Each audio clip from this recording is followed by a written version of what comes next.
Hey everybody, what's up? It's Tip in the Scales. I'm your girl Shay Dawson. Miss Tania Rivers, welcome back, guys. Welcome back. I gotta stop saying that. I say it after you. I gotta do something else. Say something else. Be I know, more right? creative, boo. Happy to be here though with you. As always, I always tell our guests that it is my favorite time of the day. Yes. So what are we getting into today, Tania? You got us a treat here. I know. I have one of my favorite people in the whole wide world. Don't you lie. like that? Do not lie. The big time, Jalen Brunson with us. So very excited. Welcome, nephew. Welcome. Thanks for having me. Appreciate it. We're very excited to have you on. And, you know, your manager, AKA your mom, I'm like giving her all like updates, like he has headphones, he's ready. She's like, he's got this. So, I love it. yeah, we're excited to have you with us today. Yeah, because I'm hoping that you're playing really well right now. So I'm hoping you give me some of that juju because I'm not in the game, but I'm kind of in this manifestation mode. So I'm trying to get some game today. Yeah. I'll see what I can do. So just some quick stats that I like to share about Jalen. You know, he was a McDonald's All-American, Illinois Mr. Basketball, 2-time FIBA gold medalist, 2015 FIBA MVP, 2015 USA Basketball Athlete of the Year. I mean, it just goes on and on and on, Mr. Statman. Yeah, I have it's pretty long list, but I mean, I actually don't remember half of that stuff. I'm like, oh God. Well, I'll be honest you should with be you. proud. I don't like once stuff like that happens. It's cool, but then like I don't really think about it. I just kind of, what can I do? What's next? Like I kind of focus on what's next. Of course. Yeah. I was wondering that. I was wondering. I'm like, after you're 25, right? Correct? Mm-hmm. You're 25. After you accomplish, like you still have a lot of life to live, and that's a lot of accomplishments and accolades. Like, how do you approach life from that vantage point? Like when you've done so much, like does that make you nervous? You're like, what else? Like, no, it doesn't make me nervous. It kind of puts me in a position where I can talk to myself and think, what's next? Like, what can I do to kind of one up this? And I'm not one upping it to like kind of like showboat. I'm one upping to see like how far can I take this? Like, how far can I go? What's my full potential? Yeah. So I've always thought like that. I mean, you probably know, like Tania knows, like it's my parents have raised me that way. It's always been okay. Like what's next? Like like don't be satisfied. Yeah, of course. Especially your dad, who was a treat to have on our pod. He was a few weeks back. He was awesome. And a lot of people that know Rick, you know, they kind of know like the serious side of Rick. When he's like in the games, he's locked in and he doesn't want to talk to anyone, Rick. Mm-hmm. But people were like texting me after he was after the episode release and was like, who is this guy? Like, he's a different person. I was like, this is the real Rick you guys don't get to see. He was he's like so Well, hyper-focused. That was almost the real Rick. Almost. Close. What was missing? Close. It's more like it gotta be in person. Like once he lets his guard down, he just goes. Sometimes he just goes. Very nice. So we always like to start from the very beginning with our guests. So when you kind of think back to very like wee ages in your life, like when did you really first start playing basketball? And then when did you realize like, I love this game? Because you played a lot of sports too. You're super athletic. Yeah, I played a lot growing up. I kind of stopped everything around 6th or 7th grade. But I've been playing basketball ever since I can remember. Like it started with like a little tight hoop or just a little basketball, one of those mini hoops. Basketball's always been a part of my life. Due to my dad, obviously played for like 9 years, and I kind of get to see that firsthand. But the ball was always in my hand, like somehow, some way. And then when I tried other sports, it was fun, but somehow basketball I kept gravitating back to basketball, and it was something that kind of I was destined to do. Right. Nice. Very nice. I love it. So you are a New Jersey kid, but you grew up in Chicago? Tell us about that. Everywhere. Okay, That's yeah, because he was yeah. a Talk a to us lot. about that journey and if it had any impact on basketball. What's the difference between the Yeah. two? If you played it in all places, like, yeah, what's that like? Actually, it helped me a lot in ways that you would never think. I grew up. I was born in New Brunswick, New Jersey. I grew up in South Jersey for most of my life. I lived in White Plains, New York for a little bit. I lived in Syracuse, New York. I lived in Charlottesville, Virginia. My dad was coaching at University of Virginia.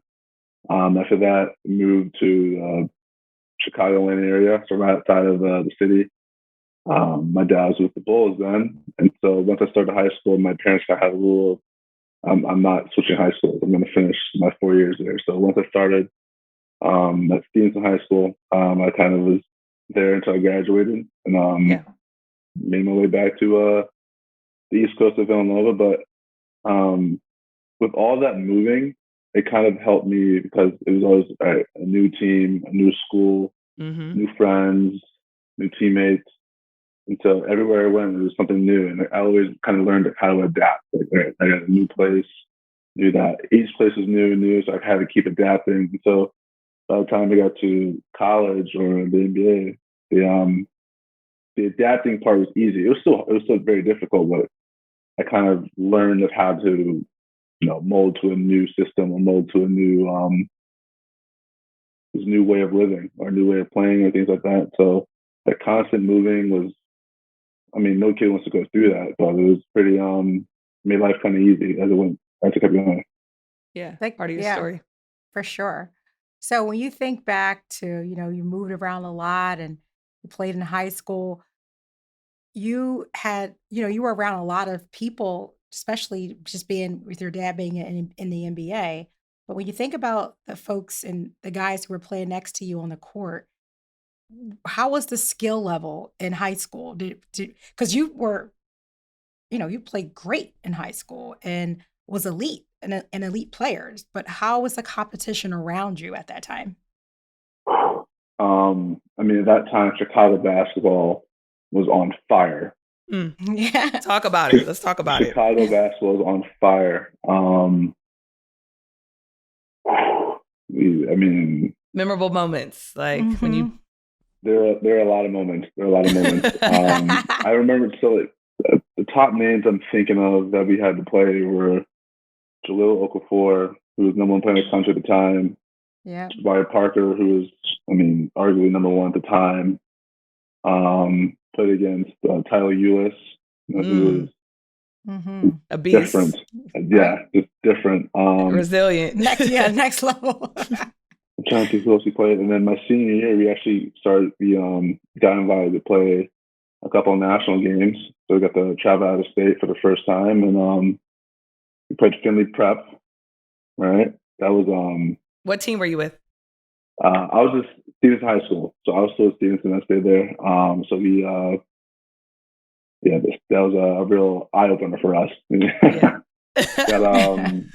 We lost. I remember we lost losing by 28, but we played them. They had Alonzo Trier on their team, PJ Washington.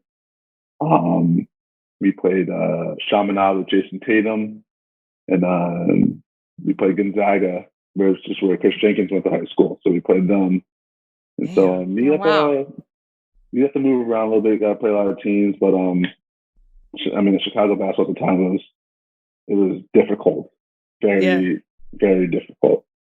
Would you say that's where you got the dog that you have in you? Like, cause I can imagine like the shit talking that goes on, just the chest bumping. Like, what is that? Did it shape you in that way? Like, what was that like? I always kind of, as you get older, you get more confident and you get to you feel yourself a little more. But I always thought I always had a sense of confidence in myself. Like that's like I don't think Chicago basketball kind of made me into like a dog. Yeah, I think I always had that. It's was passed down in me. generations. Yeah. Exactly. It was generational. Yeah, your dad said he was hard on you too. So yeah, you have no idea. He didn't even go into it. I was like, let me leave him alone. He's such in a good mood, Let him he molded me to what I am. Like, a lot of it yeah, there's so much skill you can try and teach a player. And there's so much you can do. Yeah. A lot of his teaching was all mental. A lot of his That's what he teaching said. Yeah. mental games, mental challenges. Like what's next? Like, don't be satisfied. You just had like a game. Like, what can you do? There's always more you can do. But yeah, it helped me a little bit. Like, guys always talking about my dad, talking about whatever. I remember playing Oh, that's deep. high schools. Like at my junior senior year, we were like kind of the best team in the state at the time, and then every away game was packed, like loud, like people throwing stuff on the court, like Ooh. it was like that. But I mean, it was pretty special because my teammates they were ready for it. Like I didn't think they would be ready for it. Like I knew I would be. They were like, you're not messing with us. Like, and that kind of helped me. I was all right. Like, these are my guys. Like, we're cool. We're good. We're good. Yeah. Right. I was going to ask you to talk about, so just because what you do that I have so much respect for you, Jalen, is the work that you put into your game. Like, I don't think people understand. Of course, we always hear the term basketball never stops, but Mm-hmm. you are never stop working on your game. And that's holistically, that's what you put in your body. That's you working on your mental toughness. That's you working on your athleticism and every single thing that you do. So maybe just help our listeners better understand that work and that preparation that goes into what you do. So I think the biggest thing with basketball that my parents kind of taught me that it resembles the everyday life. So however hard I work on the court, however hard I'm gonna work in the classroom, or vice versa. How I act on the court is how I'm going to act in real life. Like, am I going to be an asshole on the court? I'm going to be an asshole in real life. I mean, there's time for that, but I've always put everything I could into basketball because it's always given me everything that I've ever wanted. Yeah. It's just it's the weirdest thing ever too, because with my dad, he always say things like, Jalen, if you work hard, like, this is gonna happen for you. This is gonna happen for you. He said that too. Every That's single great. time Right? he said something like that, That's it great. happened. Every time. Like, I'll say 99.9% of the time, it happened. Like, he said, if you do this, you'll be an All-American. Yeah, I'm like, in my mind, I'm thinking, I can be an All-American. And then all of a sudden, boom, like, the opportunity's at the door. I'm like, what is this? How does he know that? How Right. does But he know all no, this stuff? yeah, but he said that, Shay, you'll remember that he said that every single thing, every mistake, everything that he should have done, he was going to pour into Jalen and make sure that his path is different. Yeah. And he did that very well.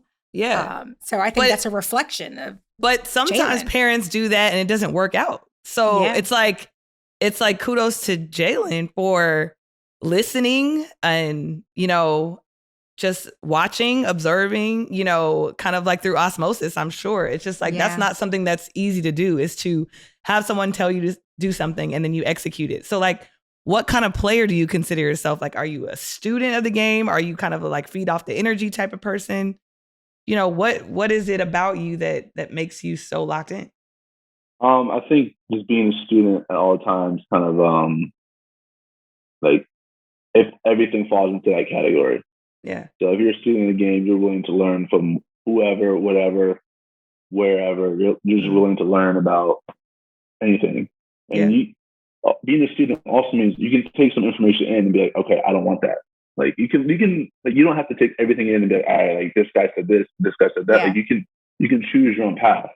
Yeah. You can choose what you want to do with it. Right. I think with all that being said, like, it was always a choice though. Like, with my dad, like, he pushed me, and like, people say, like, my parents pushed me and I hated it. My dad gave me a choice. He gave me he said, do you want to be from like sixth grade on, when it was strictly basketball and we started to work like on our game, like work on the game, pretty much focusing on me being the best basketball player I could be. He asked me pretty much every day, do you want to do this? Right? I could be ear to ear smiling, feeling great.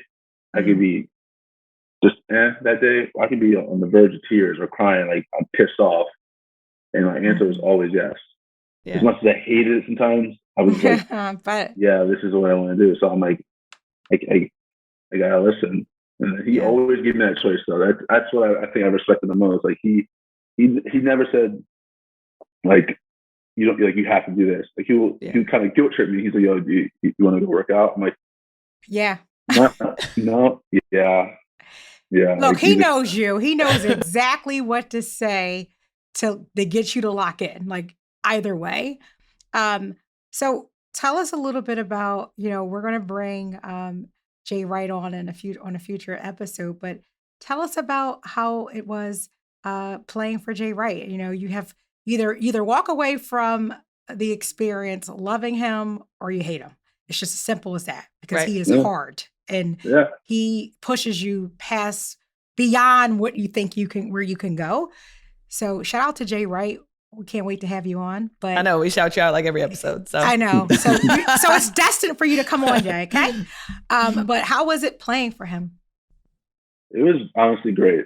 It was great. It's tough, like you said. It's something that you have to be built for, and it kind of goes for. It's a credit to him too, though.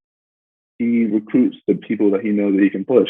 He recruits high quality guys, high character people that aren't really like into themselves. And if it doesn't work out, they'll hopefully find a new place. Like it's not like he's like gonna screw you over because like you didn't fit in. Like it's not for everyone. And he says it. It's not. I think I kind of got a head start on that strictly because of my dad. Your dad. You already had someone hard that can push you. Exactly. I had a little bit of a head start, but when it came to coach, like he pushed me, and there'd be some days where he'll be screaming at me, and I'll just look at him, nothing disrespectfully. I'll just look at him like, okay, like, all right. He looks back like I can't like phase this kid. Like I can't like I'm trying to like get under his skin. I'm like. Because he didn't realize you went through the Rick Brunson training academy. So I've heard this. Like I've done this, but with coach, he always pushed me. I mean, every year he would say, Jalen, like I came in as like you said, All-American, had all this stuff happening. He was like, I want to push you to your limits, and I don't want to show the team that you're just giving anything because of how you're coming in and who you are. I'm like, all right, cool. Like, all right.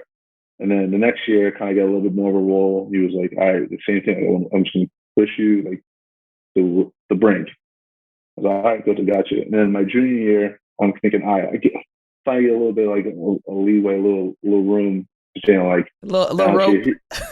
Now that you're here, like, I still want to show the young guys, like as soon as you get there, you don't just fall off. You don't like it. I'm like, am I gonna get just like your dad? Okay. It's all making sense. Am I gonna get a break?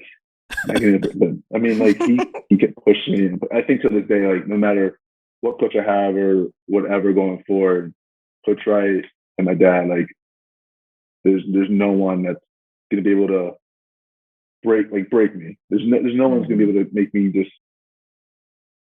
But all the mind games and stuff like that, like it's tough, but I've been through the ringer and back.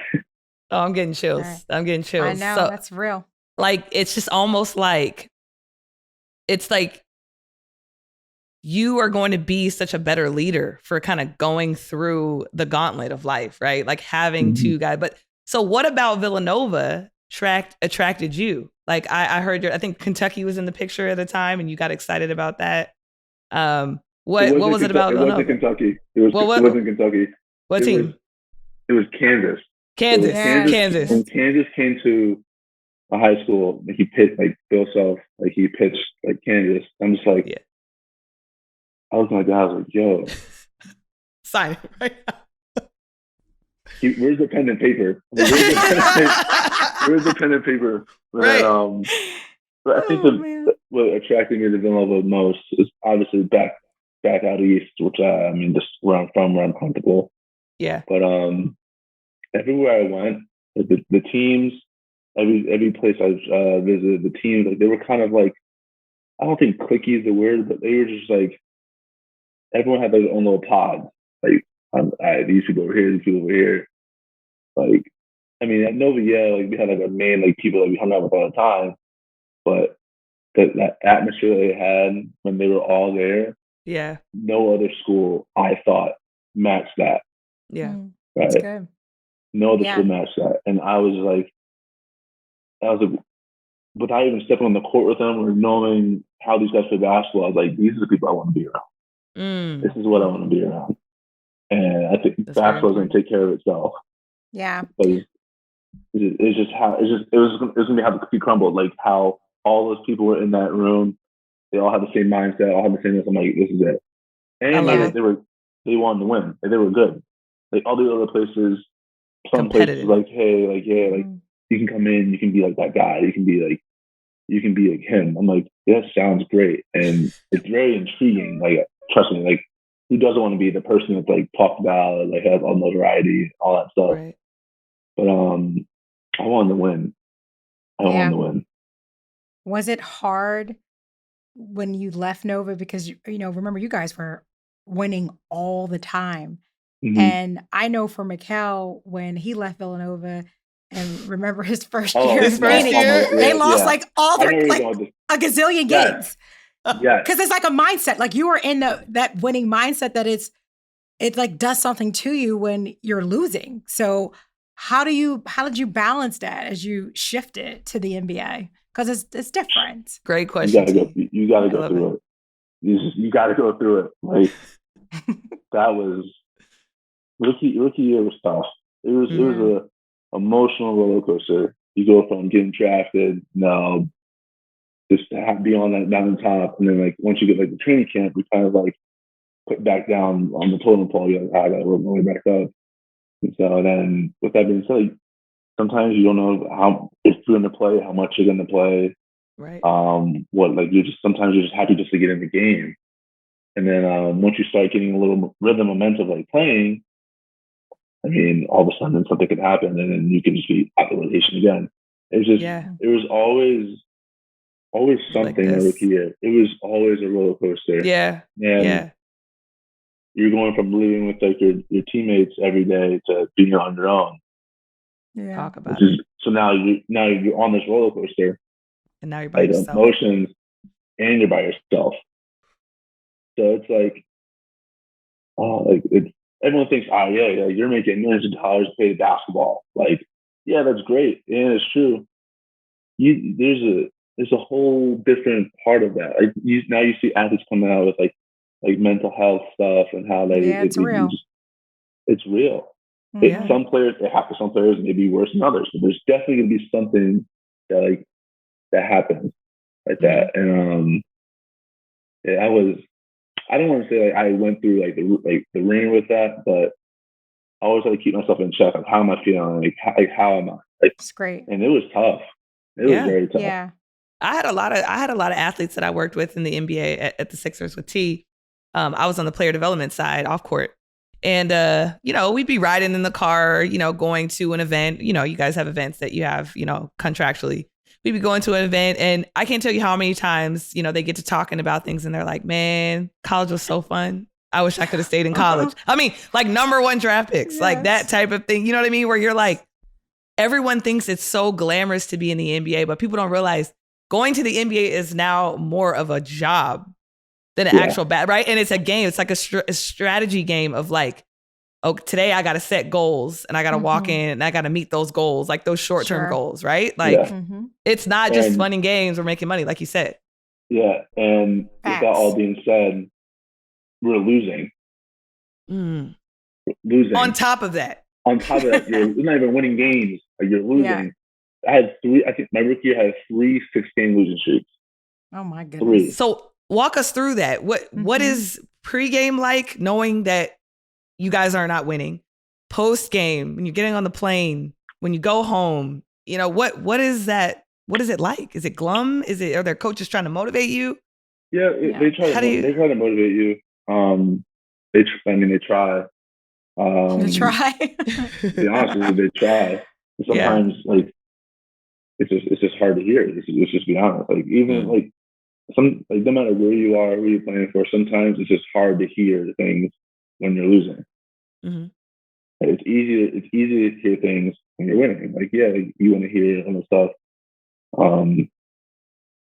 It's hard to hear the truth, Mhm. right? And some people don't accept the truth as well as others. Mm-hmm.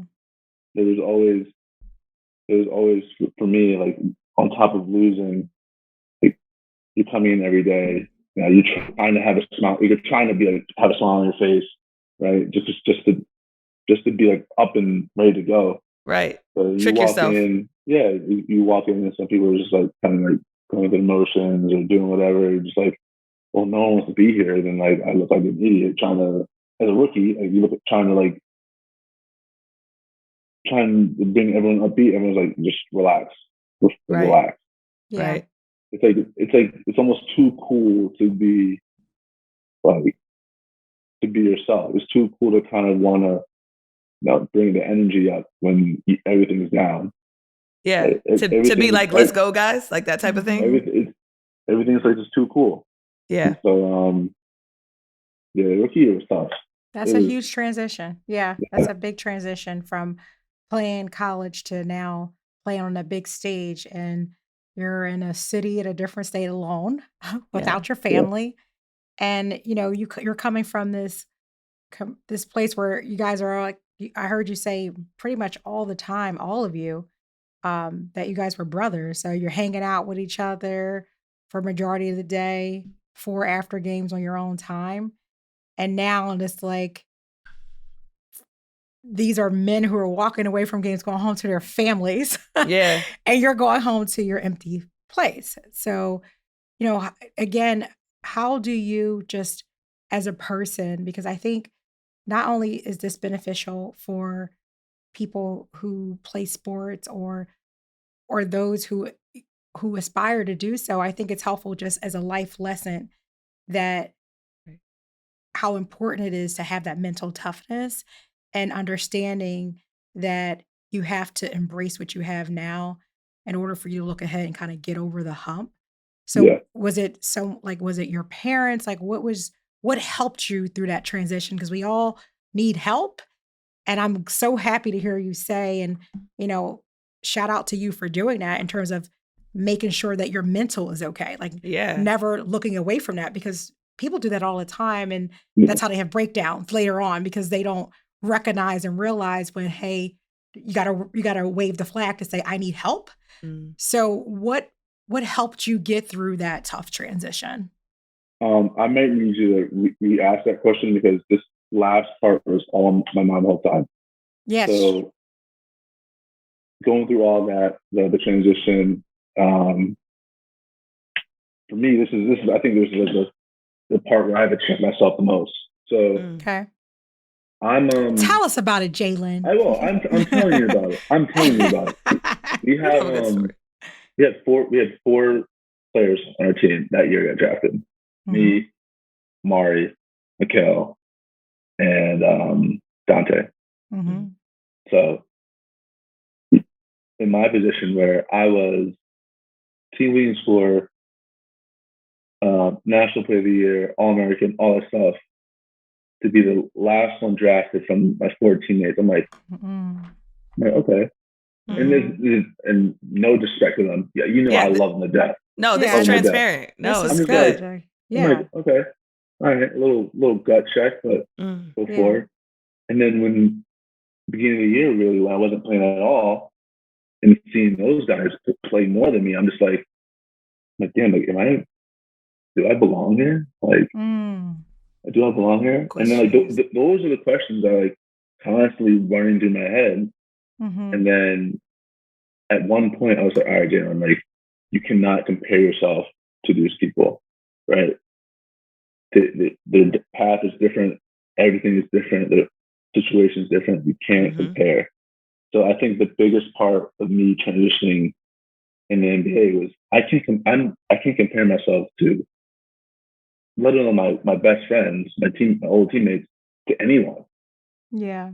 You can't compare. Like, there's some people who are going to be always talked about, who make all the money in the world, or the people who are talked about negatively, who still make the most money in the world. Right? Absolutely. all these extremes about all these different players and in the media and all this stuff. Like you hear all this stuff, and it's so hard not to see it and listen to it. And so when you see people talking about, damn, like we wasted drafting on this kid, we could have got that kid, like the players see that. Yes, it's not easy. Players, yeah, I know. Talk about it. And then even if players delete social media, all other stuff, somehow, some way, it's going to get back to you, and you're going to hear it. Yeah. So I think that made my transition the easiest. Was all right. Those guys are going to be those guys. I'm always going to be proud of them, happy for them, no matter what the situation is. I'm always going to be there for them, no matter what. But I cannot compare myself to them or to anyone, because my path is totally different. My situation is different, and I'm going to be different than them. It's just different. So I think going forward for like people who in any situation, like you just can't compare yourself, your work, or anything to anyone, because that's awesome. It would never ever be the same. No matter, you may have came up the same way, the same path, same school. Your path is totally different. It may be great there, but no. Or they start up here and you start down here, right? And you're like, and then it could flip flop. And sometimes it gets, absolutely. I just appreciate thank you for your transparency and just being authentic. We say it all the time. We want that's why he's everyone on here to come on our pod to be authentic, because that's what our show is about. But I just appreciate it because all of us do it. We've all been there. For myself too, when I see just friends and people in my circle, and even people within in the same space, in the HR space, and I've seen them and I'm working hard. I care, because you have some folks who are in the world of people and culture, aka human resources, who don't give a shit. They care about a paycheck, and it hurts me because I come in and I truly care about people. I care about culture. And when I see other people soar at different levels or make more money than I'm making, you have that human moment. It's like a punch in the gut. I'm like, what the fuck is happening here? Yeah. Like, how is this happening? Like, and it's hard. And I've been there. I've been in tears. I've been in self-doubt. I've been at places where I had that moment where I said, like, I'm not good enough. So all of us experience that. So I, shout out to you again, just for being authentic about it, but recognizing it so that way you can push yourself forward. So now look at you. That was, literally, that was my biggest fight. That was my biggest fight. And then I never really told anybody about it. Like I never really. Were the first? I mean, I probably said something, but I never really went into it about like how like. Maybe I can stop calling you Big Hit now. Let's be real. That's never going to stop. It's never going to stop. Never. It's never going to stop. She's a whole troll. Like, Shay, you're on my side. Stop. You're a whole troll. Let's 100%. Stop. She's gonna be her no matter what. She's gonna be her. And that's why we love her. So, yeah. See, I haven't even called you by your nickname yet. See, you better. You're doing so good. I'm sitting here like, hopefully he forgets. What is her nickname, Jalen? We'll get there. Okay, we'll get there. To the very end, because then I'll be ready to choke him. I'll give you a chance to forget. If you remember, then I'll tell you. No, legit, I'm over here on pins and needles. Like, I'm so good. I got him in a good space. He's like all vulnerable right now, opening up. He's gonna forget all about me. So this is good. But you didn't. All right, man. Well, okay. Well, there's this story that I have to hear, and we'll get to, like you said, we'll get there about her concussion. We'll get there, but you have to tell me that story. We can do that at the end when we're closing out.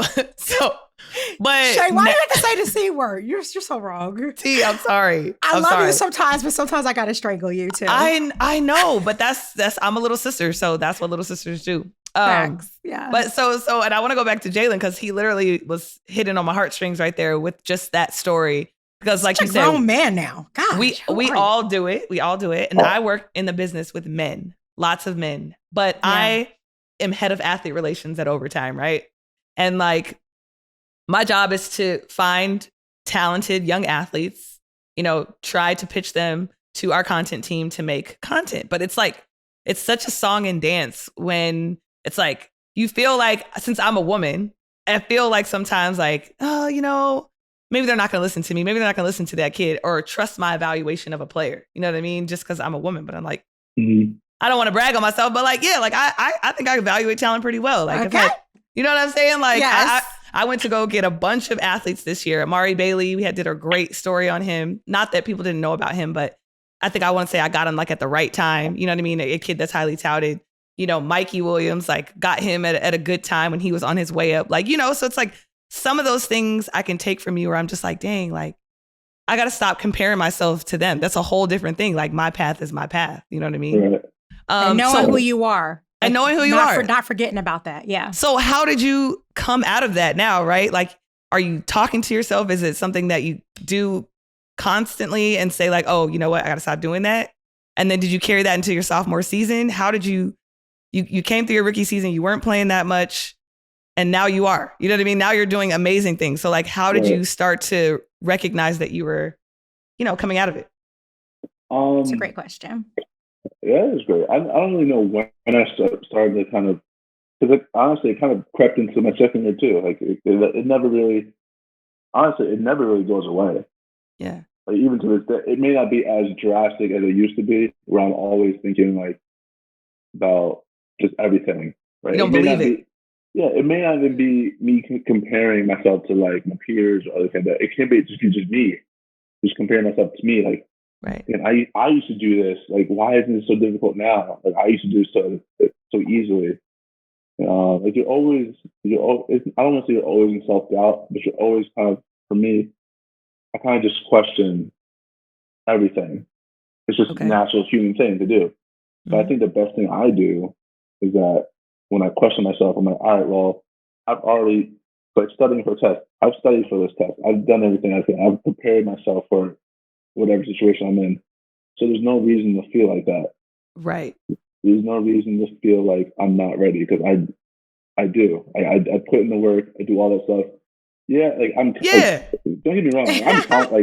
I'm confident in myself. I'm beyond confident in myself. Yes, you are. Like a little. Yes. Borderline cocky, but I'm just saying. All right. Being honest. The borderline cocky is definitely a stretch. But no, it's not. How am I? Tell me. I want to hear this. How am I cocky? I want to hear that. Well, first of all, look. Are you confident? Sips tea. Like you guys want the visual. He has this little smirk on his face. Like, what are you talking about? Shay's sipping on her tea. So look, I think you're super confident, but I also think too, I'm remembering you from the Villanova days when you were a shit talker. Like you're first of all, people don't know he's very smart, super intelligent. Like we'll get to that too, because you were like taking extra courses and doing things to graduate early. Like you are very intelligent, but you're also like, you got to talk a little shit out there on the court. And you demand respect from every single person that you play with, no matter who they are. And you got to have some next level confidence to be able to do that, especially for the people that you play against on the floor. Michael, how do I get that respect? How do I demand that respect? You tell me. How do you do that? You started already. By busting ass, which breeds confidence. Well, okay. Okay. Yeah. Like that. Yeah. But like I said, like you gotta lead by vocal. Actually, I haven't said this yet, but you lead by speaking and being vocal, but you also lead by example. And I always, like, I had to this day, it happens to this day, like, you gotta tell me the gym is locked. And then when you tell me the gym is locked, you better put a lock on the gym. I was going to say, no, you're going to look for another entrance. Yeah, like you got, like, that's how I am. Like on road games, it can be tough because of gym space, but home games, like, night before home games, I'm getting shots up. And it may not be, I'm not putting myself through a summer workout. I'm just fixing little things. Like, well, when you come to Atlanta, come to OTE, you can definitely work out there. Let me know. Yes. Well, actually, that'll be next year. That'll be next year. But yeah, next year or summer. But yeah, like I always, I kind of demand respect because of how hard I work. Like, I'm not a person like I can't be a person who just has fun but doesn't get their work done.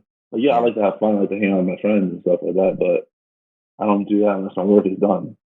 And you're very strict. Like this kid, like he doesn't drink, he doesn't do anything. Like he when I say his body is his temple, like his body is his temple. He's strict on everything that he does and extremely disciplined. So he's like, look, I need this. He's a pain in my tush, but he works. He is. He said, but he works really hard and he takes his craft very seriously. So I think. And when you say I demand respect, I don't go up to somebody like, yo, I need my damn respect. Like, I don't say that. You're gonna see me. You're gonna see me. You're gonna see all. You're just gonna look and be like. Put some respect on my name. Put some respect on my name. Hey. Yeah. And you're gritty too. Like I feel like you got that grit. You know, maybe one day you could play me one-on-one and see if you demand a respect from me. T. Since you went there, your son is one of the best defenders in the entire league, like hands down. And he still can't guard me. So there's no way. So you're saying if Mikal can't guard you, then that's Mikal. Like we're talking about T. Okay? He already said keep the baby out the streets. Why does the baby keep trying to play in the streets? Generational. Like you said, some things are generational. Watch it. I'll come kick your ass now. Watch it, okay? I'm crying. There's your cockiness. How about that? There's your cockiness. Oh my God. Boom. Tell her, Jalen. I can't with him. So speaking of guarding, who's the hardest person to guard in your position, and what's a hard team to? She's always taking my question. My bad. I can't answer that. Okay, you don't have to answer it. No, I'll answer. All right. It's a respect thing. Like, yeah, I know. I got you. Guarding Kemba Walker is not fun. I'll be honest with you, it's not fun. He has the best breaks in the NBA.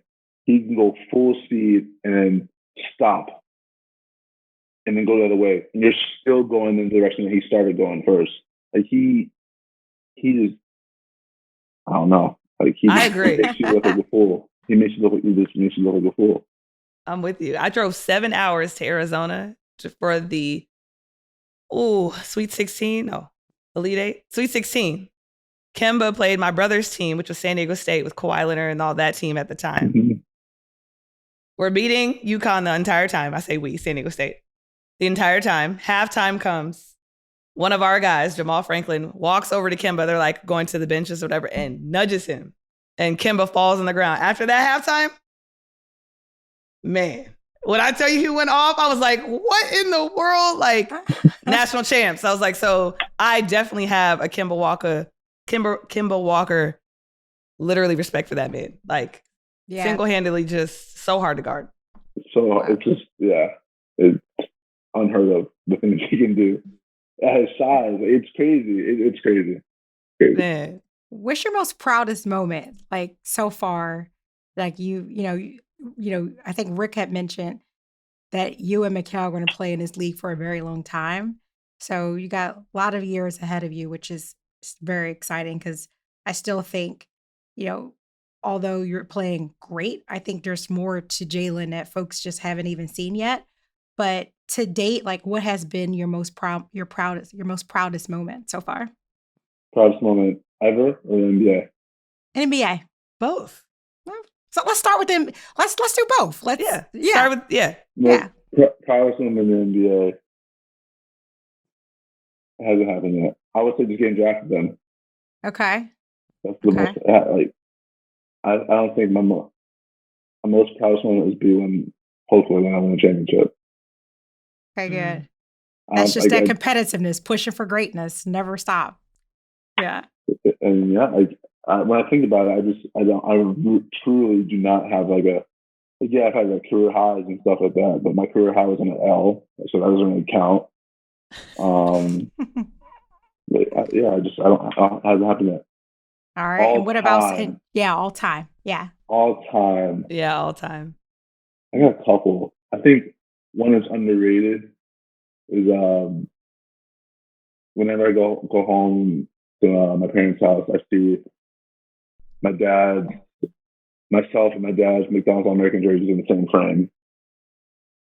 But both with the number, like, I didn't want to choose number 12. I didn't want to choose it, but he was number 12, so I chose number 12. So to have the disparities in jerseys too is hilarious too. It's hilarious. The style and quality. That's one. Every championship I won, state, national, preferably 2018 over 2016. For sure. Sure.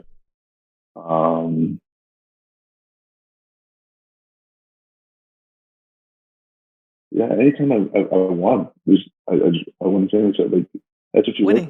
work for. You don't work for like individual success. You work to like win games and win a championship, and then all that individual stuff comes after. Yeah. So I'd rather anytime I've held up a trophy I love at the it. end of the season.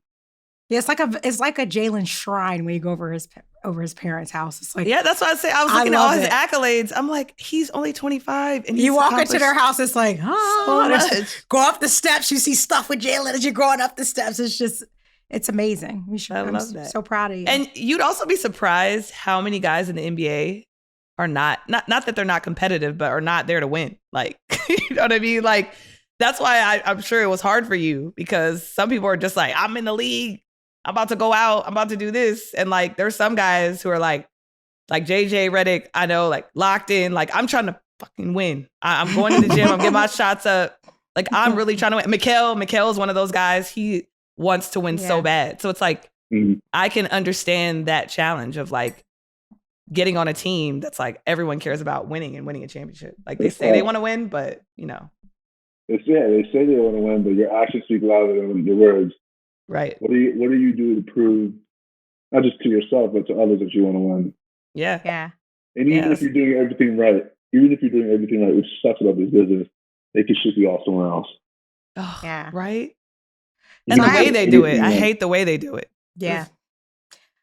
So I have fun fact questions too before we go. Like, we're getting close to the time to end. So I got a couple quick fun fact questions. So one, which of your dad's former NBA teammates' last name did you like to use? I heard you like to use when you were younger, I guess, your dad's former NBA teammates? You said Sprewell? What? When you were shooting? What? When? It was either Sprewell or Rose. I think that was going to be Sprewell. When did you use it?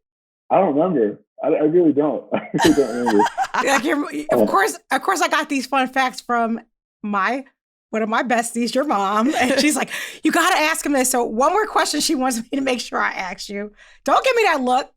She can ask these questions through me. The only reason why I give you that look because I had to get up at 4 a.m. this morning to drive to the airport. Oh, you're gonna miss her. I should just put in an Uber. Oh, that's what Mikal does. He's like, oh, Mom, did you call your Uber?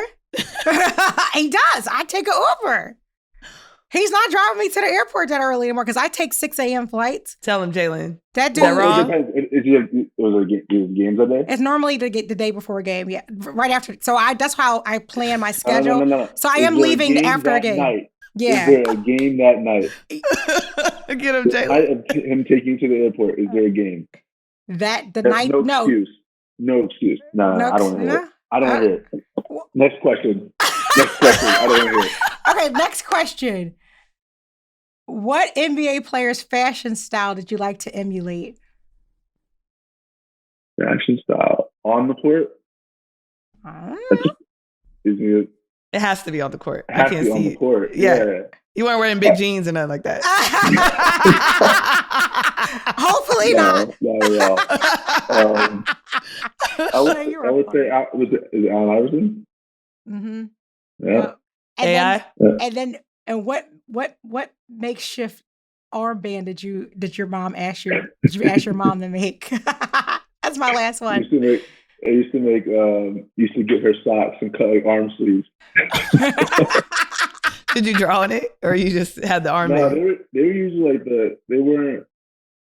All her long socks were like the wool, like whatever. There weren't no white long socks. So yeah. Did you ever draw on your shoes? I used to do that. Like draw? No. I used to do that. Like this is my shoe. Nah, I never. What I was big on when I was growing up was Nike ID. Nike ID was like, fire. All the time I had Nike. Like, I just every year I think I got a different. Like, I got a new shoe just to play in, even if I wasn't like to be like a random shoe. And then it came to such a point where in high school, even in college too, and my dad was like, "All right, let's get some shoes, like ID shoes this year." So it happened every year, and even in college it happened. Man, I have a question too. So we talked about basketball, but like, what are your passions outside of basketball? And I mean, basketball opens so many doors. Like, are you into the NFT space, investments? Like, what is your take on all of that stuff just outside the court? With the NFT, like investments, I'm into that. I have a lot of help with that. Yeah, because so do I. Just confusing. It's a lot. Very confusing. Yeah. I like playing video games. I think something I got into past couple years since I got into the league was golf. And so nice. My dad talked about golf. Did he talk about golf? Not really, but I know he came to Phoenix. He was playing. Ask him who's between me and him what my winning streak is right now. All right, I'm gonna text him tonight. See what he says. Answer's 3, by the way. Are there nice golf courses in Dallas? Yeah. Really nice. Well, gotcha. I know there's nice houses, but I don't golf. So Dallas is great, and the best part about Dallas is that it's 76 degrees right now, so I can play even now. God. I love that. I can play now. So I think I was actually thinking on playing today, but I decided just to relax. I needed to. Okay, Michael Jordan, I see you. He'll play. Now he used to play on game day. No, that's crazy. That's crazy. I'm thinking I have a 3-day break. I can fix him with golf, and then like today I was like, actually, no, I'm just gonna relax. My last question, a serious one, is what advice do you have to, there's a lot of just young men and women who want to play on the professional stage. And it's hard to get there, but it's not impossible. Anything is possible if you put in the work. So what advice do you have to those who want to follow in your footsteps and, have dreams and goals to play professionally? There's a lot of steps. I think kind of a lot of what we talked about today is kind of what I would tell them. For one, if you have dreams and goals, write them down, and don't just type it out or write it. Like, put it somewhere where you're going to see it every day. Put it somewhere. It can be your phone background. You can put it on your fridge. You can just put it somewhere you'll see it every day. Yeah, that's one. 2, like I said, don't compare yourself to anyone else. Your path is your path. That's love that. Always going to be something that's catered to you. Also, along the lines of that, don't be discouraged. Control what you can control.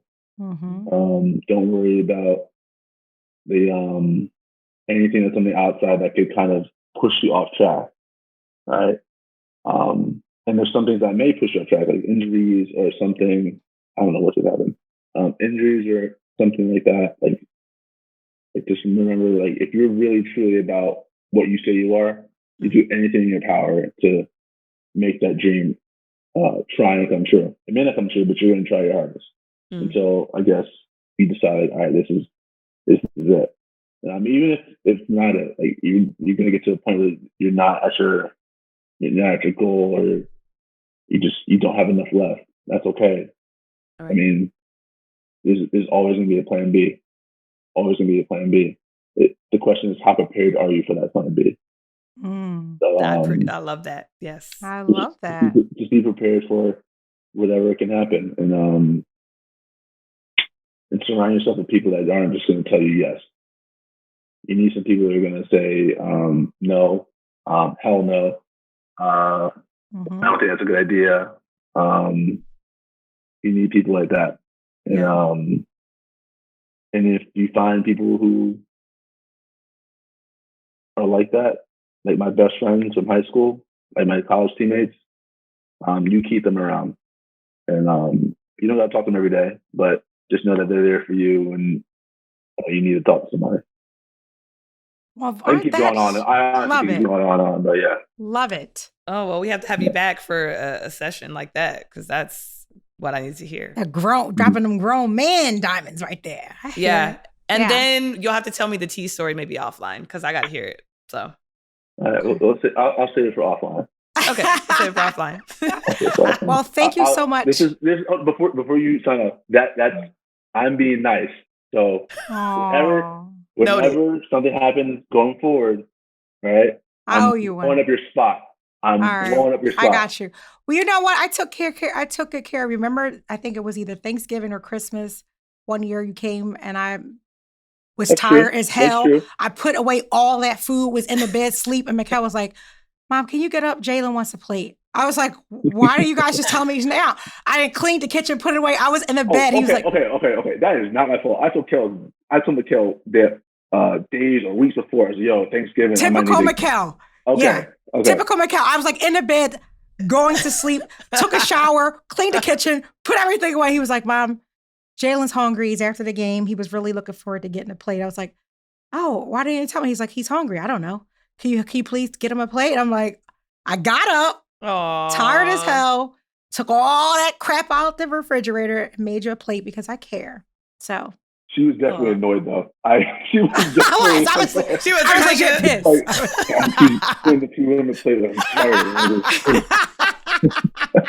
Oh my God. Hilarious. Well, Take us out, super fun. We really enjoyed you on our pod. It was a lot of fun. You definitely have to come back. Thank you guys for continuing to support us, continuing to listen to our episodes every week. We love you. You're part of our journey, and Shay and I just can't wait to come back each and every week to share our experiences with you. So Shay, tell them how they can. We need your support in rating us and liking us. So what do they need to do? This is Shay's area of expertise with social media, not mine. Yes.